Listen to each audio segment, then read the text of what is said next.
Kabanata 837, ang simula ng palabas. Ang lokasyon kung saan ginanap ng Black Emperor Sect ang auction ay isang napakalaking open ground na matatagpuan sa gitna ng lungsod. Kahit na ito ang kaso, ang Black Emperor Sect ay tila minamaliit ang pagkahumaling sa auction na ito. Nang dumating ang grupo ni Xiaoyan sa auction at nakita ang tila walang katapusang itim na masa ng trapiko ng tao, agad silang nawalan ng imik. Ang bawat isa sa mga taong ito ay mas baliw kaysa sa iba. Sa kabutihang palad, tila inaasahan ng Black Emperor Sect ang ganoong sitwasyon. Kaya naman, nagdisenyo sila ng tunnel na para sa paggamit ng mga eksperto mula sa Black Corner Region. Pagkatapos magtanong ang grupo ni Xiaoyan, umikot sila ng ilang beses at matagumpay na nakarating sa harap ng tunnel. Maraming mga gwardya mula sa Black Emperor Sect na nagbabantay sa tunnel na ito. May dalang matatalim na sandata ang kanilang mga kamay na naglalaman ng malamig na kislap. Ang matinding traffic ng tao na nayanig hanggang sa hindi na manggahas na lapitan. Ang isang pares ng Black Emperor Sect's elders ay random ding nakatayo sa pasukan ng tunnel. Ang makapangyarihang Daoqi na kumalat mula sa kanilang mga katawan ay naging sanhi ng patuloy na panggigipit sa mga tao sa paligid. Sa sandaling ito, paminsan-minsan ay may mga taong papasok sa espesyal na lagusan na ito.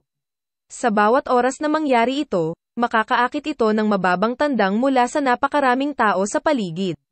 Ang mga nakapasok mula sa lugar na ito ay karamihan sa mga eksperto at paksayon na nagtataglay ng mahusay na reputasyon sa loob ng Black Corner Region. Ang mga dakilang tao na ito ay yaong nahihirapang makita ng mga ordinaryong tao sa loob ng Black Corner Region. Ang ilang elder mula sa Black Emperor Sect ay ngingiti at lalapit sa gitna ng mga bulalas na iyon. Magalang nilang inaanyayahan ang bawat grupo na pumasok sa lagusan.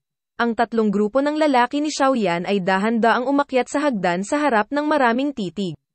Pagkatapos nito, tinahak nila ang daan patungo sa pasukan ng tunnel na mahigpit na binabantayan.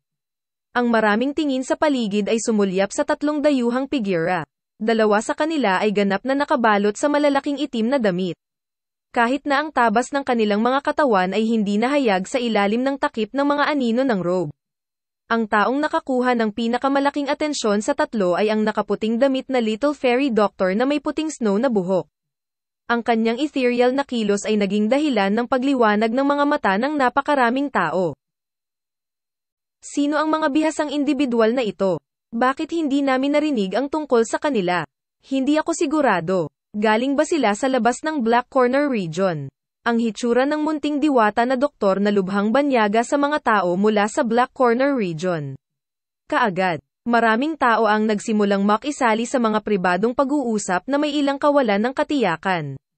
Natuklasan ng tatlong Black Emperor Sect's elders na nagbabantay sa pinto ang tatlo habang ang lahat ay nakakaramdam ng kawalan ng katiyakan. Nag-iba ang kanilang mga mukha nang makita ang malamig na mukha at puting-puting Little Fairy Doctor. Lahat sila ay nagmamadaling nagpakita ng isang mainit na ngiti sa kanilang mga mukha at humakbang pasulong upang batiin ang grupo.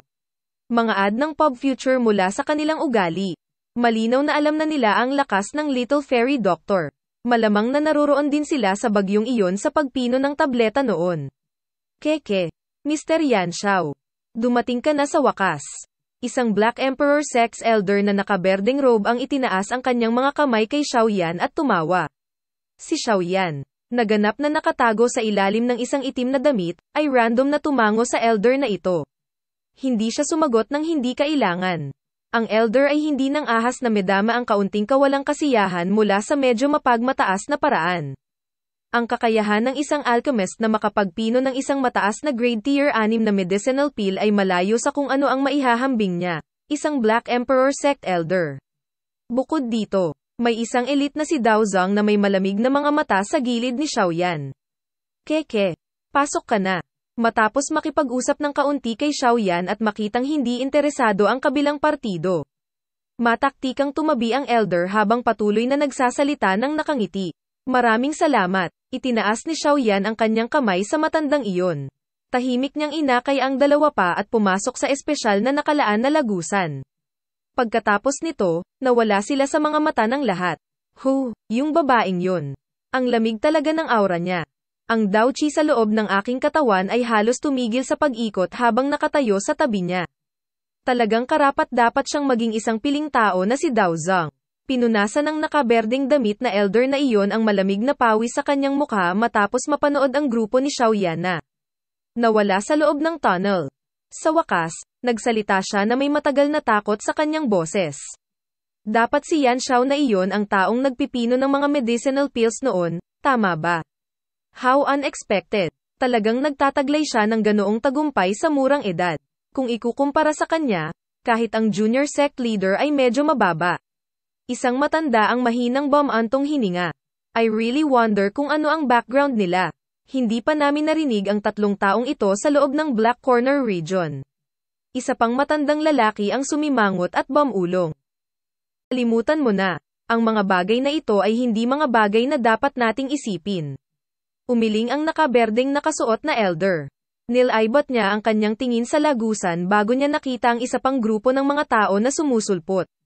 Muling sumilay ang ngiti sa kanyang mukha nang humakbang siya. Dumaan ang grupo ni Xiao Yan sa madilim na lagusan. Makalipas ang ilang minuto, biglang bumukas ang espasyo sa harapan nila. At isang napakalaking lugar ng auction ang lumitaw sa mga mata nilang tatlo. Si Xiao Yan ay hindi sinasadyang nag-click sa kanyang dila at pinuri habang sinulyapan ang hindi kilalang bilang ng mga upuan sa auction ground. Ito ang unang pagkakataon sa kanyang buhay na nasaksihan niya ang isang auction na ganito kalaki. Kung ikukumpara sa lugar na ito, ang auction na ginanap ng Primer Clan sa Jiama Empire ay parang isang maliit na nilalang na nakakakilala sa isang mas mataas. Ni hindi man lang sila mapag-usapan. Sa sandaling ito, ang napakalaking lugar ng auction ay puno ng napakaraming tao. Kaya naman, nagtipon-tipon ang iba't ibang boses, tila maingay. Kakalabas pa lang nilang tatlo sa tunnel nang may lumapit na medyo maganda at hindi pangkaraniwang sexy ang pananamit na babaeng katulong. Magalang siyang nagtanong, "Tatlo sir at miss. Maaari ko bang malaman kung mayroon kang VIP jade plate?" Ang mga tingin ni Xiao Yan ay dumaan sa damit ng babaeng katulong na ito, na halos walang pinagkaiba sa walang suot na damit. Natuklasan niyang mahirap itago ang ilan sa kanyang nakalantad na kahuberan, at hindi niya maiwasang makaramdam ng pagkatulala. Ang Black Emperor sect ay talagang gumagamit ng ganitong uri ng taktika. Mga ad ng Pub Future, isang mahinang ungol ang biglang tumunog sa likod ni Xiao Yan habang ang kanyang puso ay natulala. Saka lang siyang umiti ng alanganin. Hindi siya naglakas loob na pakialaman kung ang singhot ay ibinubuga mula sa malaki o maliit na kagandahan sa likod niya habang nagmamadaling inilabas ang jade plate na ibinigay ni Moya sa kanila. Kanina, pagkatapos ay iniabot niya ito. Ang ekspresyon sa mukha ng babaeng katulong ay naging mas magalang at mapagpakumbaba pagkatapos matanggap ang jade plate. Magalang niyang binati silang tatlo muli. Yumuko, at sinabing, "Sumunod kayo sa akin." Tumalikod siya pagkatapos magsalita. Inugoy ang kanyang maselang malaahas na baywang at pinona. Si Xiao Yan ay nagmamadaling napanatili ang isang pasulong na tingin habang siya ay nakasunod malapit sa likuran. Sumunod silang tatlo sa babaeng katulong at umikot sa loob ng auction ground. Maya-maya, sa wakas ay huminto sila sa isang lugar malapit sa harapan ng auction ground. Pagkatapos noon, yumuko siya at umatras. Ang front row ng auction ground ay binubuo ng maraming napakaliit na kwarto. Ang kanilang mga konstruksyon ay natatangi, na lumilitaw na lubhang marangya. Nang may umupo sa loob ng isa, ang iba't ibang ingay mula sa likuran ay tila naging malayo. Ang mga mata ni Xiao Yan ay tumingin sa harap at nakita na siya ay may magandang tanawin. Hinigop niya sa kanyang mga mata ang iba't ibang sulok ng lugar ng auction. Inutusan ni Xiao Yan ang dalawa pa na maupo sa VIP room na ito. Pagkatapos nito, pinaliit niya ang kanyang katawan sa isang malambot at komportabling upuan. Ang kanyang tingin ay dahan-daang dumaan sa ilan pang VIP seats. Sa sandaling ito, medyo maraming tao ang nakaupo sa kanilang mga VIP seat. Kaya naman, ang hitsura ng grupo ni Xiao Yan ay nakaakit ng maraming tingin. Ang kakaibang hitsura ng Little Fairy Doctor ay natural na hindi malilimutan. Kaya naman, siya ay nakilala sa pamamagitan lamang ng isang nakamamanghang tingin. Ang nakaitim na taong nasa gitna ay dapat na ang misteryosong alchemist na iyon noong nakaraang 2 araw, tama ba? I wonder kung ano ang background niya. Kung ang Black Corner region ay nagtataglay ng isang alchemist ng ganoong antas, malamang nakilala na siya ng lahat. Nagsalita si Fang Yan sa malalim na boses. Umupo siya sa isang VIP seat habang nakakunot ang kanyang kilay at tumingin kay Xiaoyan, na ang buong katawan ay nakabalot ng itim na roba. Ang mag-asawang Demon Flame Valley sa tabi niya ay umiling din ng bahagya sa harap ng kanyang pagdududa. Sana, hindi sila maging sagabal natin. Ang taong nakasuot ng kulay abo ay dahan-daang nagsalita sa sumisitsit na boses. Ang maitim, makakapal na mga mata sa ilalim ng kulay abong damit ay matamang nakatingin sa direksyon ni Xiaoyan. Sa hindi malamang dahilan, ang pamilyar na pakiramdam na iyon ay nagiging mas halata. Natuklasan ni Xiaoyan ang mga titig na ito na may masamang hangarin matapos ang tingin ng mga grupo ni Fang Yan sa grupo ni Xiaoyan. Ang kanyang mga kilay sa ilalim ng itim na roba ay magkadikit bago ang kanyang tingin ay agad na dumaan sa pulang buhok na si Fang Yan at huminto sa taong may kulay abong damit. Sa hindi malamang dahilan, paulit-ulit na binibigyan siya ng taong ito ng mapanganib at kakaibang pakiramdam. Dahan-daang inangat ni Xiaoyan ang kanyang ulo at pinigilan ang mga emosyon sa kanyang puso. Ipinikit niya ang kanyang mga mata at nagsimulang magpahinga, naghihintay na magsimula ang auction. Ang isang malaking bilang ng mga tao ay nagsimulang pumasok sa lugar ng auction hindi nagtagal matapos ipikit ni Xiaoyan ang kanyang mga mata. Parami ng parami ang mga figure ng tao na lumitaw sa mga VIP seat sa harapan. Makalipas ang kalahating oras, halos lahat ng upuan ay nakuha na. Dahan-daang bumukas ang mga mata ni Xiaoyan sa anino ng itim na damit matapos mapuno ang lahat ng upuan. Marahan siyang bumantong hininga. Mukhang napakaraming eksperto ang naaakit nitong Bodhisattva Body Transformation Saliva. Matapos mang-alap ng mga detalye ng nakapikit kanina, natuklasan ni Xiaoyan na maliban sa unang elder na si Su Chen at ang misteryosong taong nakasuot ng kulay abong damit, mayroong hindi bababa sa dalawang hindi kilalang aura sa loob ng mga VIP seat. Ang mga nagawang itago ang kanilang lakas sa harap ng kanyang matalas na spiritual perception ay alinman sa mga elite na Daozang o yaong mga gumamit ng ilang secret technique para itago ang kanilang aura. Ang dalawang uri ng tao na ito ay tiyak na hindi karaniwan. Bahagyang tumango ang munting diwata na doktor. Isang solemn na ang lumitaw sa kanyang kulay abo lilang mga mata. Ang kahirapan sa pag-agaw nitong Bodhisattva Body Transformation Saliva ay medyo lumampas sa kanyang inaasahan. Ang malinaw na tunog ng isang gong ay biglang umalingaw-ngaw mula sa gitna ng auction ground habang nagmumuni-muni si Xiaoyan. Agad itong nagtagal sa buong auction at pinigilan ang ingay. Dahan-daang huminto ang tugtog ng gong at dahan-daang tumaas ang isang energy light ring. Sa wakas, nilock nito ang auction table sa loob nito na parang hawla. Ito ay isang uri ng protection na panukala. Karamihan sa mga tao sa loob ng Black Corner region ay walang batas. Isang bagay na tulad ng pagnanakaw sa mga na-auction na item ay naganap noon. Kahit na ang Black Emperor Sect ay hindi isang ordinaryong paksayon, pinakamabuting mag-ingat. Pagkatapos ng lahat, ang mga bagay na isusubasta sa pagkakataong ito ay masyadong mahalaga. Sakaling mangyari ang anumang sakuna, mawawala ang lahat ng mukha ng Black Emperor Sect. Marahang napabuntong hininga si Xiaoyan habang pinagmamasdan ang circular energy ring na tumaas. Ito ay sa wakas ay magsisimula na. Kabanata 838, Auction. Ang metal na tunog ng mga bagay na metal na nagkuskus ay lumitaw mula sa sahig ng yugto ng auction habang dahan-dahan itong bumukas pagkatapos ng paglitaw ng singsing ng enerhiya. Isang hagdan ang pinahaba sa ilalim ng lupa lumitaw ito sa harap ng mga tingin ng hindi mabilang na bilang ng mga tao sa auction ground. Isang matanda na nakasuot ng ginto ay agad nang umiti at dahan-daang naglakad palabas pagkatapos lumitaw ang hagdan. Sa sandaling lumitaw siya, dahan-daang lumabas sa kanyang katawan ang maringal na aura. Sa ilalim ng nakakatakot na aura na ito, ang ingay sa loob ng napakalaking lugar ng auction na ito ay naging ganap na tahimik.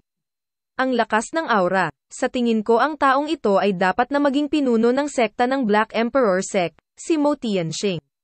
Tama ba? Pinaikit ni Xiaoyan ang kanyang mga mata at pinag-aralan ang matanda na may gintong damit bago bumulalas.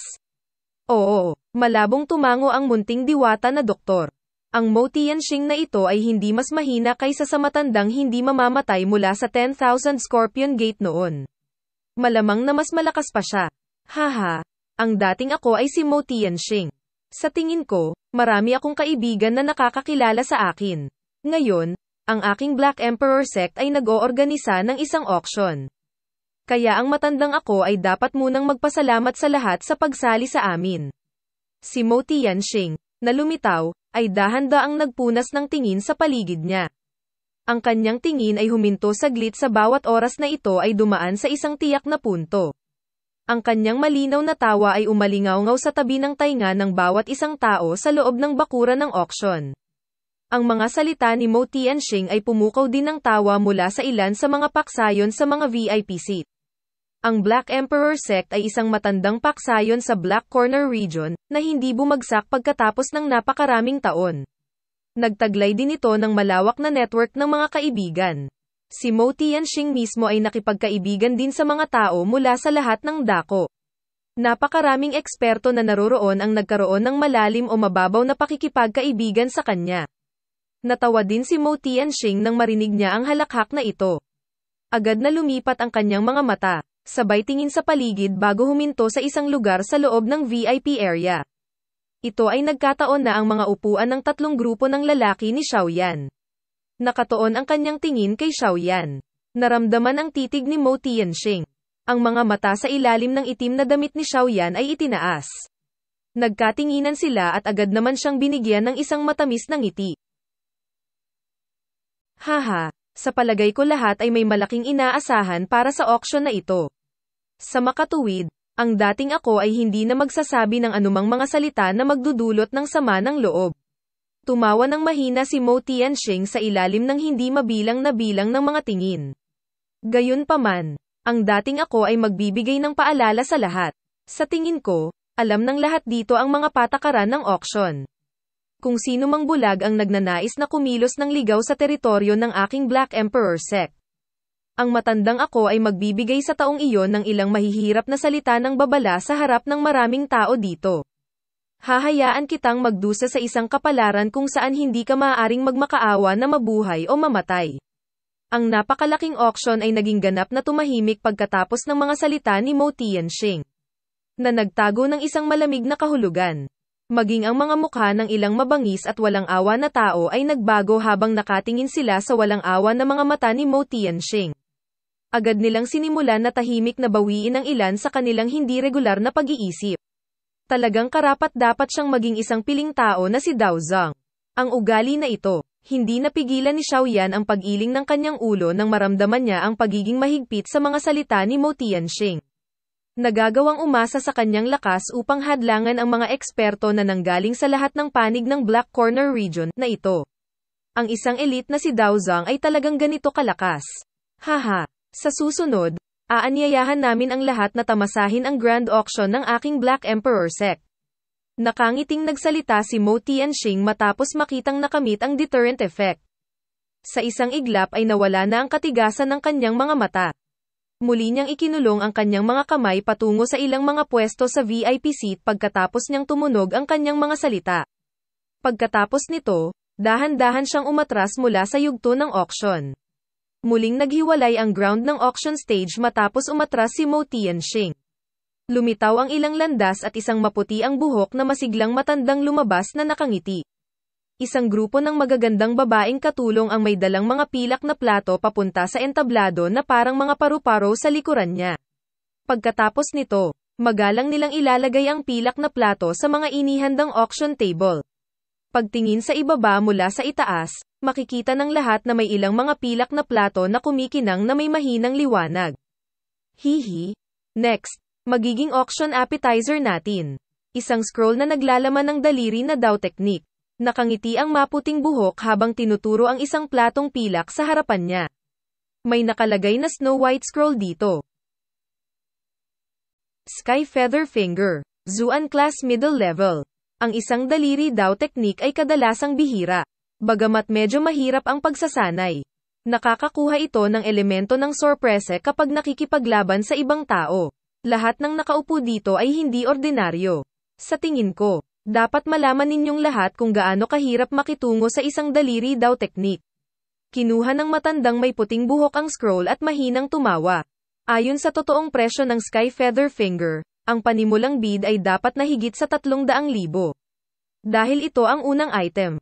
Sinabi ng pinuno ng sekta na ang panimulang bid ay maaaring itakda sa 100,000 lamang. Bukod dito, Ang takip ay 800,000. Ang unang taong mag-alok ng presyong ito ay makakakuha ng Sky Feather Finger na ito kahit na ang sino man sa likod ay nag-aalok ng mas mataas na presyo.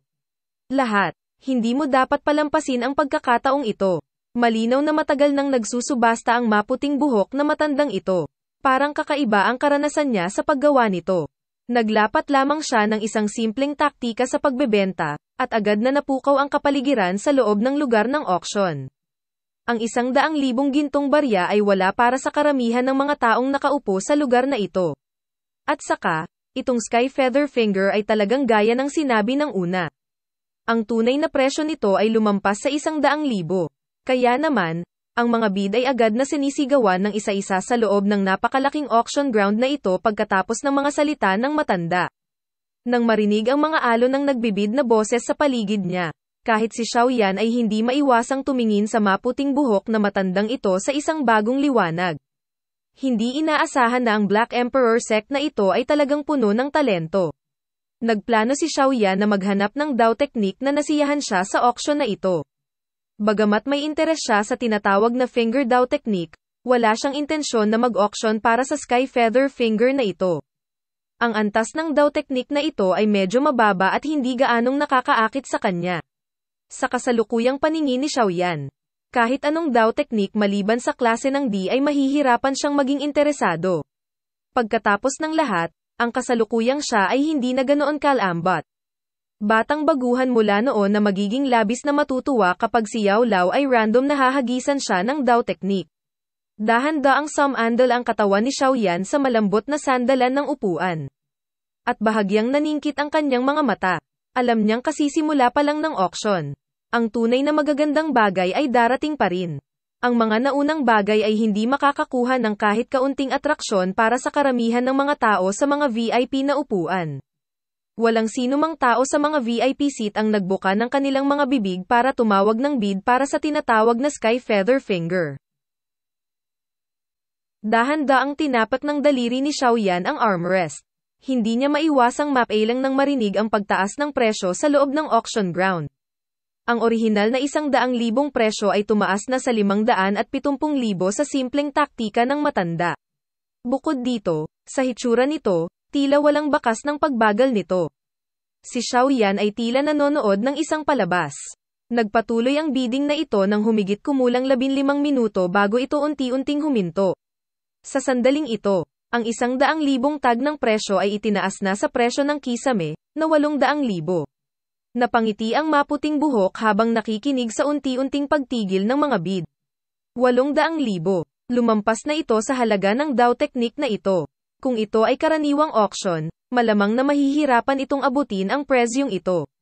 Gayunpaman, isang hindi inaasahang bumper ang nakuha dahil sa napakababang 100,000 panimulang bid. Ang pilak na martilyo sa kamay ng matanda ay marahang kumatok ng 3 beses sa platform ng auction. Pagkatapos nito, ang Zuan Class Middle Level na Sky Feather Finger ay maayos na na-auction. Napukaw ang kapaligiran sa loob ng auction ground pagkatapos nitong magandang opener. Sinasamantala ang nagniningas na init na ito, ang puting buhok na auctioneer ay nagpatuloy sa pagdadala ng iba pang mga bagay na isusubasta. Sa pamamagitan ng pag-asa sa magandang kalidad ng mga na-auction na item na ito at sa mapanuksong pambobola ng puting buhok na matandang lalaki. Lahat ng mga item na ito ay naibenta sa medyo magandang presyo. Tila kikita nga ang Black Emperor sect hanggang sa umapaw ang kanilang kaban dahil sa auction na ito. Gayunpaman, dapat sabihin na hindi sinasadya na ang auction na ginanap ng Black Emperor sect sa pagkakataong ito ay nakaakit ng napakaraming tao. Mula sa hitsura ng kalidad ng mga bagay na ito sa auction, maaari silang ituring na pinakabihirang mga bagay na nakita ni Xiaoyan. Siyempre, ang ganitong uri ng pambihira ay hinuhusgahan batay sa mga mata ng karamihan sa mga tao. Ang mga bagay na magiging sanhi ng pagiging interesado ng mga eksperto sa antas ni Xiaoyan ay hindi pa lumilitaw. Sa daloy ng oras, ang auction ay unti-unting nagsimulang lumapit sa 1 oras sa ilalim ng nagniningas na mainit na kapaligiran. Ang kapaligiran sa loob ng lugar ng auction ay sinamahan ng pagtaas ng kalidad ng mga bagay na na-auction. Sa oras na ang ganitong uri ng nagniningas na init ay napanatili sa loob ng 2 oras. Ang ilan sa mga na-auction na item na lumitaw ay nagawang magdulot ng ilang eksperto sa mga VIP seat na mag-alok ng isang nakikipagkumpetensyang bid. Ang ilan sa mga item ay nagbigay pa kay Xiaoyan ng udyok na sumigaw ng isang bid. Gayunpaman, pagkatapos timbangin ng kaunti ang kanyang mga iniisip, nagpatuloy siyang tahimik. Pinakamabuting pumili ng bagay na angkop kapag bumibili ng mga item. Sa pagkakaroon ng mga heavyweights mula sa VIP seats na nakikipagkumpetensya sa isa't isa sa bidding. Mas naging mainit ang kapaligiran sa loob ng auction ground. Ang mga paksayo na dumating upang lumahok sa auction na ito ay nagmula sa buong Black Corner region. Sa makatuwid, karamihan sa mga tao dito ay hindi nagkita-kita. Kapag nagbanggaan ang ilan sa mga paksayo na may awayan, tiyak na gagawin nila ang lahat para taasan ang bid. Ang momentum ng pagtatangkang durugin ang kabilang partido ay nagdulot ng matinding pagkagulat sa mga taong nanonood. Sila talaga ang mga kilalang paksayon mula sa Black Corner region. Ang malaking yaman at bastos na ugali na ito ay malayo sa kung ano ang maihahambing sa isang ordinaryong tao. Hindi sinasadyang naramdaman ni Xiaoyan ang pagnanais na ngumiti mula sa kanyang pagkatulala sa mukha ng mga taong ito na nakipagkumpetensya hanggang sa mamula ang kanilang mga mata at leeg. Ang kanyang katawan ay tamad na nakasandal sa sandalan at ang tasa ng tsaa sa kanyang kamay ay marahang umindayog. Ang tsaa sa loob nito ay bumuo ng maraming ripples. Sa pagmamasid ni Xiaoyan, ang maputing buhok na matandang nasa auction stage ay nag-auction ng isang matalim na sandata sa kanyang kamay na may rank 5 monster core na ipinasok dito. Pagkatapos nito, nakatanggap siya ng isang platong pilak mula sa mga kamay ng isang babaeng katulong sa gilid na may misteryosong hitsura sa kanyang mukha. May matingkad na pula na parang apoy na balumbon sa pilak na plato. Haha. Lahat, ang Dao technique na ito ay medyo bihira. Ito ay dahil ito ay isang ruler technique na Dao technique. Kahit na ito ay medyo hindi karaniwan, ang klase nito ay medyo mataas, na naabot na ang D-class middle level. Bukod dito, nabalitaan na ito ay naiwan ng isang ninuno ni Dao Zun na nang ibabaw sa kontinente ilang siglo na ang nakalilipas. Ang halaga nito ay pambihira. Nang marinig na binanggit ng matandang may puting buhok ang ruler technique na Dao technique, biglang naramdaman ni Xiaoyan. Natamad na nakasandal sa backrest ng kanyang upuan ang kanyang puso. Ang kanyang interesadong tingin ay itinapon patungo sa entablado ng auction sa unang pagkakataon. Kabanata 839, 6-joint body flow. Ang ruler maingat na kinuha ng matandang may puting buhok ang matingkad na pulang balumbon mula sa pilak na plato bago ito itinaas para makita ng lahat sa auction. Ngumiti siya at sinabi, ang ruler technique na ito na Dao technique ay tinatawag na 6-joint body flow. Ang ruler, isang D-class middle level Dao technique. Ito ay nilikha ilang siglo na ang nakalilipas ng 6-joint Zunzi na nang ibabaw sa kontinente noon. Ang ruler technique na ito ay isang Dao technique na nagpatanyag sa kanya. Ang lakas nito ay napakalakas. Ang tanging di kasakdalan ay ang isang ruler technique ay medyo unorthodox. Maliban kung pinag-aralan ng isang tao ang sandata na ito sa loob ng mga dekada. Malamang na ang isa ay mahihirapang kontrolin ito. TL. Zunzi magalang na termino na tumutukoy sa isang Dao Zun. Maraming mga tandang ang tumunog sa loob ng auction ground nang marinig nila ang pangalan ng 6-joint Zunzi. Isang Dao Zun. Iyon ay isang antas na napakalayo sa lahat ng naroroon. Anumang bagay na nauugnay sa antas na ito ay walang alinlangan na makikita ang halaga nito na tumataas. Kaya naman, marami pa rin ang mga tao na medyo interesado sa kabila ng pagiging unorthodox ng sandata na ito. Bakit? Interesado ka ba? Ang little fairy doctor sa gilid ay hindi sinasadyang tumawa nang makita niya si Xiaoyan na biglang umupo ng tuwid. Natural na alam niya na ang sandata na pinagdadalubhasaan ni Xiaoyan ay ang napakalaking itim na pinuno. Bukod dito, ito kaya 6-joint body flow. Ang ruler ay medyo mataas ang antas. Pambihira rin ang pinagmulan nito. Natural lang na maging interesado si Xiaoyan. Ang mga mata ni Xiaoyan ay matamang tumitig sa matingkad na pulang scroll. Ngumiti siya at tumango. Ang heavy Zuan ruler ay ginamit niya sa loob ng ilang taon at nasanay na siya dito. Hindi niya nais na lumipat sa iba pang mga armas, ngunit maliban sa flame splitting tsunami. Isang purong offensive skill, wala siyang ibang ruler na Dao techniques na magagamit niya. Bagamat, pinagkadalubhasaan niya ang isang uri ng ruler technique na walang katapusang gumulong tulad ng isang malaking karagatan sa pamamagitan ng sarili niyang pag-unawa. Ang ganitong uri ng ruler technique ay masyadong hindi pagulang. Kakailanganin niya itong pinuhin ng 1,000 beses upang ito ay maging kapaki-pakinabang. Kaya naman, hindi ito nagtataglay ng anumang malaking kahalagahan sa kasalukuyang Shaoyan. Sa makatuwid, ang E6 Joint Body Flow ang ruler, na lumitaw sa lugar na ito ay angkop sa mga pangangailangan ni Shaoyan. Kaya lang hindi niya alam kung gaano kalakas ang lakas nito kapag matagumpay niya itong Nuz-anay. Keke. Ang ruler technique na ito na Dao Technique auction na presyo ay nakatakda sa 1,800,000. Ang anumang pagtaas sa bid ay hindi dapat mas mababa sa 10,000. Ngumiti ang maputing buhok at nagsalita. Sinulyapan niya ang auction grounds kung saan nagkaroon ng pribadong pag-uusap. Kaya, lahat, mangyaring ilagay ang iyong bid. Pansamantalang kalmado ang sumunod matapos ang boses ng maputing buhok na matanda. 1,800,000 ang itinuring na malaking halaga para sa ilang maliliit na paksayon habang ang ilang malalaking paksayon ay mas piniling maghintay hanggang sa katapusan bago magpasya ng conclusion ng sabay-sabay. Dahil dito nagkaroon ng ganoong katahimikan. Hindi nagbago ang ekspresyon ng maputing buhok na matandang humarap sa ganap na tahimik na sitwasyong ito. Isang mainit na ngiti ang nananatili sa kanyang mukha habang dahan-daang lumilibot ang kanyang tingin. Mga ad ng Pub Future, 1,830,000. Nagpatuloy ang katahimikan ng humigit kumulang kalahating minuto bago ito binasag ng isang bid na ipinadala mula sa likuran. Ang pagbid na presyo na ito ay tumunog lamang nang ito ay lumitaw na nag-trigger ng isang chain reaction. Sunod-sunod na isinisigaw ang mga bid. Wala pang 5 minuto. Itinaas ang presyo sa 1,980,000. Ito ang pinakamataas na presyo na nakita ng auction na ito mula pa noong una. 2,500,000. Ang biglaang paglukso ng presyo ay agad na nagdulot ng kaguluhan na umalingawngaw sa buong auction. Agad na sinundan ng maraming tingin ang tinig at tumingin sa paligid. Sa wakas, huminto sila sa isang figure ng tao na ganap na nakabalot sa isang itim na robe na nakaupo sa mga upuan sa harapan ng VIP.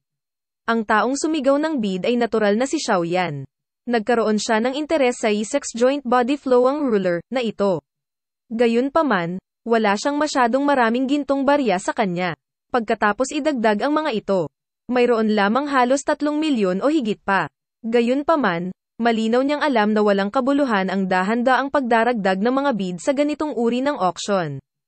Dahil gusto niyang makipagkompetensya, maglabas na lang siya ng mataas na presyo na hindi maglalakas loob na pantayan ng kanyang mga katunggali. Dahil sa Pill Refinement Storm noon at ang Little Fairy Doctor sa kanyang tabi, ang kasalukuyang Shaoyan ay isang taong binigyang pansin ng iba sa VIP seats. Kaya naman, sa sandaling ibuka niya ang kanyang bibig, maraming nagulat na mga tingin mula sa mga VIP seat ang ibinato. Si Shaoyan ay kumilos na parang hindi niya napansin ang maraming titig na naglalaman ng mga pinaghalong iba't ibang emosyon. Ibinato lamang niya ang kanyang tingin patungo sa entablado ng auction at naghintay para sa iba na tumaas ang bid. Alam niya na medyo maraming tao sa VIP seats ang magiging interesado dahil sa atraksyon nitong 6 Joint Body Flow ang ruler. Ang 2,500,000 presyo na ito ay maaaring magkaroon ng isang mahusay na pagpigil para sa isang ordinaryong tao. Ngunit ito ay wala sa napakayaman na malalaking paksayo na ito. 2,550,000. Gaya ng inaasahan ni Shaoyan, isang boses ang mabilis na sumunod hindi nagtagal pagkatapos niyang isiga ang kanyang presyo. Sumunod ang kanyang tingin at boses at tumingin sa ibabaw. Ang taong sumigaw ng bagong presyo ay isang malaking nasa katanghaliang gulang na lalaki na may matipunong hitsura. Nag-aapoy ang init ng mga mata ng taong ito habang nakatingin sa entablado ng auction. Maliwanag, labis niyang pinagnanasaan itong 6 Joint Body Flow ang ruler na ito. 3,000,000. Nagsalita si Shaoyan sa mahinang boses at sabay-sabay na inihagis ang lahat ng kanyang kayamanan. Sa kasalukuyan, mayroon lamang siyang ganitong karaming gintong barya. Gayunpaman, hindi siya nakaramdam ng anumang pagkakasala. Kung kumuha siya ng ilang random high-tier medicinal pill mula sa kanyang storage ring, tiyak na hindi mas mababa ang halaga ng mga ito kaysa sa D-class scroll na ito. Gayunpaman, balak niyang iwanan ang mga gamot na iyon hanggang sa katapusan upang makipagkompetensya para sa laway ng pagbabagong katawan ng Bodhisattva. Kaya naman, hindi niya nais na sayangin ang mga ito sa kalagitnaan.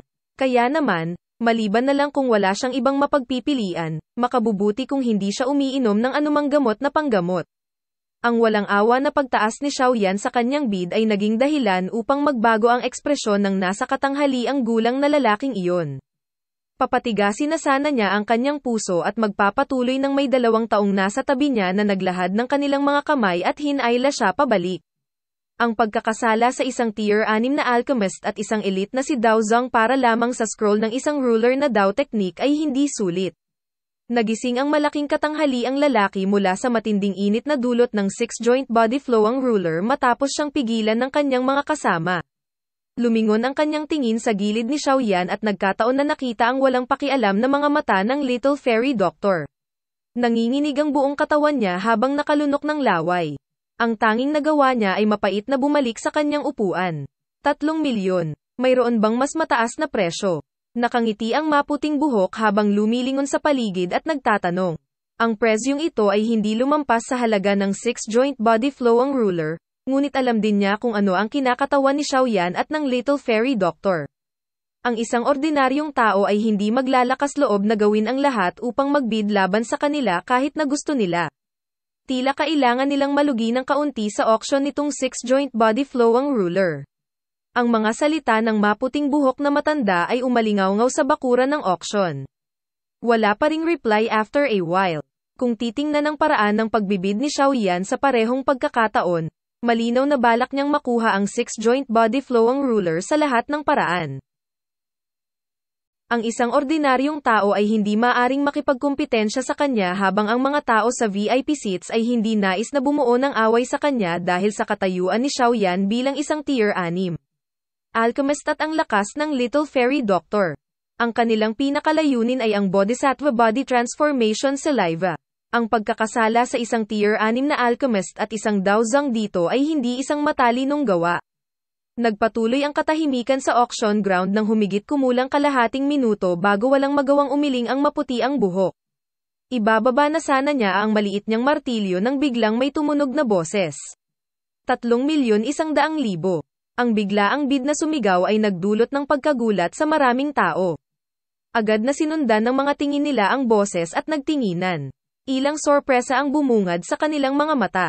Bakit naglunsad ang taong ito nang nakikipagkompetensyang bid laban sa misteryosong alchemist na iyon? Magkadikit ang mga kilay ni Xiaoyan nang sumigaw ang bid na iyon. Ang kanyang tingin ay tumingin sa ibabaw lamang kaagad na natigilan.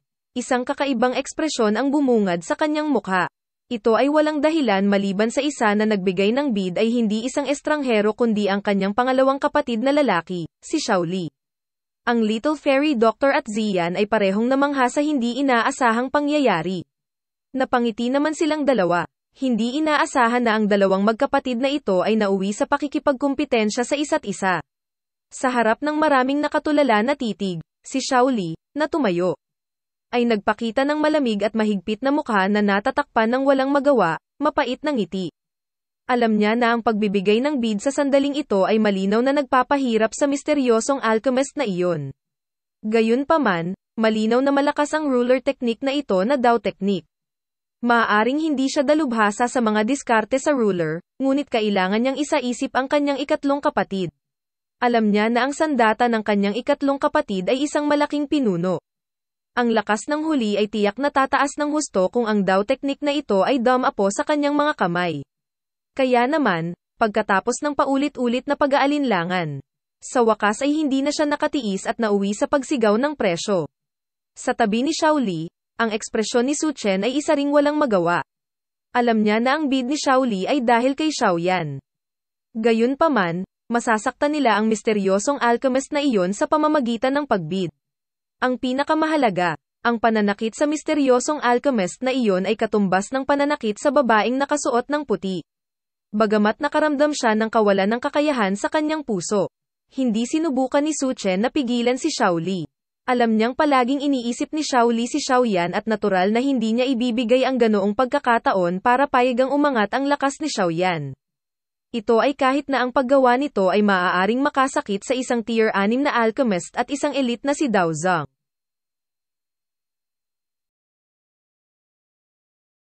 Ipinilig ni Xiaoyan ang kanyang ulo sa harap ng maraming mga titig, pakiramdam ni hindi magawang tumawa o umiyak. Nag-isip siya ng kaunti at natural na alam niya kung bakit gustong bilhin ni Xiao Li ang ruler technique na ito na Dao technique. Naantig ang kanyang puso nang hindi sinasadya. Dahil gusto ni Xiao Li na makipagkompetensya, natural na hindi lalaban si Xiaoyan sa kanya. Pagkatapos ng lahat, ang bagay ay kalaunan ay mapupunta sa kanyang mga kamay, hindi alintana kung sino ang nanalo. Bahagya siyang umiling at dahan-daang bumalik sa upuan sa harap ng maraming nakatulala na mga titig. Ang mga mukha ng napakaraming tao sa VIP seats ay natigilan nang makita nilang si Xiaoyan ay talagang sumuko na sa pakikipagkumpetensya. Pagkaraan ng ilang sandali, ang ilang paksayo na may pagkagalit para sa Xiao Gate ay agad na nagsimulang itapon ang kanilang namumungay na mga mata kay Xiao Li. Sa paraang nakita nila, ang aksyong ito ni Xiao Li ay tiyak na makakasakit sa misteryosong alchemist na iyon. Sa ganitong paraan, ang maliit na pag-aalala na nagmula sa kung paano magalang na tratuhin ng munting diwata si Xiao Li noon ay agad na nawala. Sa kasalukuyan, hindi nila kailangang mag-alala tungkol sa pakikipagtulungan ng Xiao Gate sa misteryosong alchemist na iyon. Nagulat din si Xiao Li nang makita niyang sumuko na ang misteryosong alchemist. Unti-unting lumubog ang kanyang puso. Ang pinakamasamang sitwasyon ay naganap lamang. Nagpalitan ng tingin ang mga mata ni Xiao Li kay Su Chen sa gilid at mahinang bumantong hininga ang dalawa. Ang sulok ng kanilang mga bibig ay naglalaman ng medyo mapait na lasa. Kahit na ang isang kasing lakas ni Su Chen ay hindi napigil ang mapabuntong hininga sa kanyang puso dahil napinsala nila ang isang tier 6 na alchemist at isang elite na si Dao Zhang. Natural lang na walang sino man sa VIP seat ang magbibid pagkatapos magbid ni Xiao Li. Ito ay dahil napakaraming tao ang labis na natuwa nang makitang sinasaktan ng Xiao Gate ang misteryosong alchemist. Kaya naman, natural na hindi sila makikialam. Mula sa kung paano nila ito nakita, ang ruler technique na ito na Dao technique ay naging mainit na patatas.